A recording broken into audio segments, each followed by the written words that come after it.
We all remember back the one of the grimmest, most unfortunate days in our country is 9/11, right? And the excuse that was given to all of us was, "Oh, we didn't share enough data. We didn't know. The agencies didn't communicate." And unfortunately, all these years later, it's better, but it's nowhere near what it needs to be.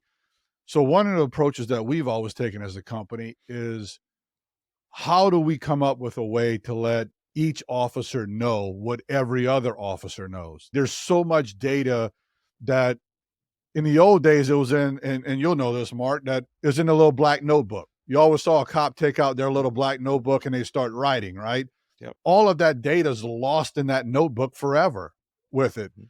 And even in today's world, where almost every agency has some type of records management system with it, data's now put into those systems, but they're still extremely siloed to those agencies. You could even make 100%. the yeah, we see situations where we've got neighboring agencies that are all fairly decent sized counties, systems, all using the same RMS vendor, but none of them talk to each other. Mhm. So you say, well, why is that important? Cops have jurisdictional boundaries, but criminals don't. And criminals know that. So if I'm a criminal and I'm in county A and I'm committing those crimes, or they're investigating me and they're searching for me, I just have to get outside of the county. And if I'm stopped on a routine traffic stop or any type of encounter, those sheriff's deputies or police officers in County B has no idea that County A is looking for me or having anything to do with me on it. So we were trying to figure out, okay, how do we solve that issue? And it's a marathon. It's not going to be a sprint, but it starts with the basic collecting of data and making it visible to other agencies. So now when I'm a patrol cop and I stop somebody for speeding and I run that license plate and I run that name, I can see, hold on, this individual has multiple warrants out for them. And yeah, there's things like NCIC, and that's fantastic. Um, but how much stuff never makes it in the NCIC because it doesn't meet that criteria to get in there with it, which, that could be a whole nother conversation on NCIC. But it was, okay, how do we give the officers enough information to know who they're walking up on a routine traffic stop? When they're walking up to a house, what are they walking up to? What is the past history of those houses? And then even maybe the neighbor's house, just to give the officers a little more information so they can tackle that situation, appropriately with it. Not just from, is it a violent offender, but okay, am I walking up on someone? And you may know this today, cops are trained. Hey, every encounter you have to approach it as if that's somebody that may want to kill you. That's the reality in today's world. So Mhm. people are like, wait a minute, I've never had a speeding ticket or any kind of ticket in my entire life. Why is this cop acting the way he or she's acting? That's why. So if we can give enough information to the officers before they even step out of their vehicle of what they're walking up on, it can play a role in how they interact with that individual in the vehicle or individual at the house or whatever the case may be. But we can't do that unless we have the data. We have to be able to share that.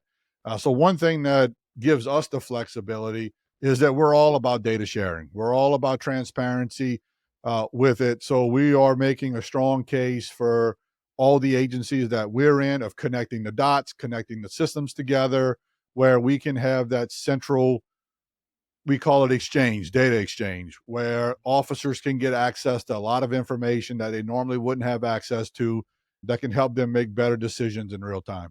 Generally speaking, if there's a warrant for someone to arrest, things like this, those are generally in the system. Now, again, not always. There are some warrants that may not cross certain jurisdictions, but generally, a warrant for arrest, wherever it is gonna pop up.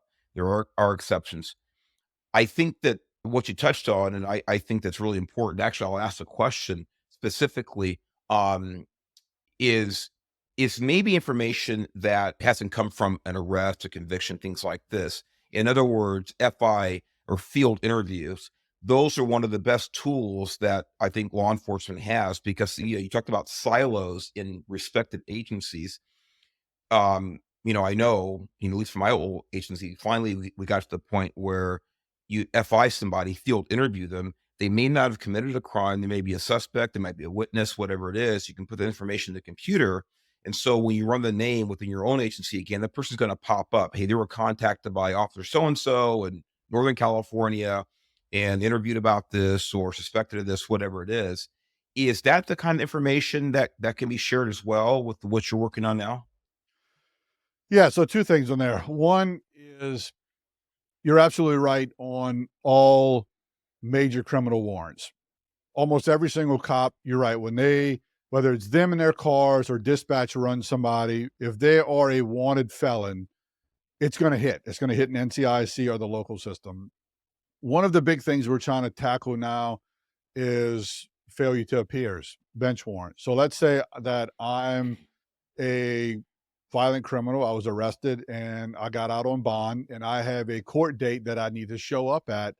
And let's say I don't show up. There's a bench warrant that's issued for my arrest. I know I didn't show up. I know that I'm going to have more legal problems when I'm encountered by law enforcement.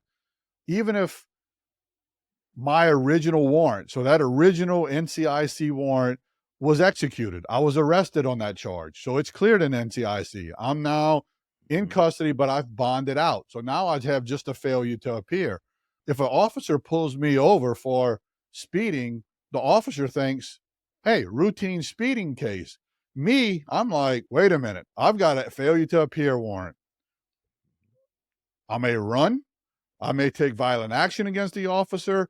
All these things come into play that officer has no idea about because the failure to appear warrants are not shared through NCIC.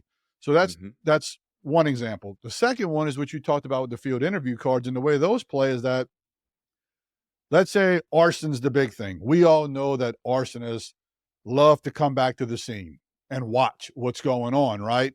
So if I'm a cop and I'm going around and I'm interviewing and talking to everybody that's sitting there watching, I may have the arson's name, but the arson knows, hey, I'm gonna just hop counties.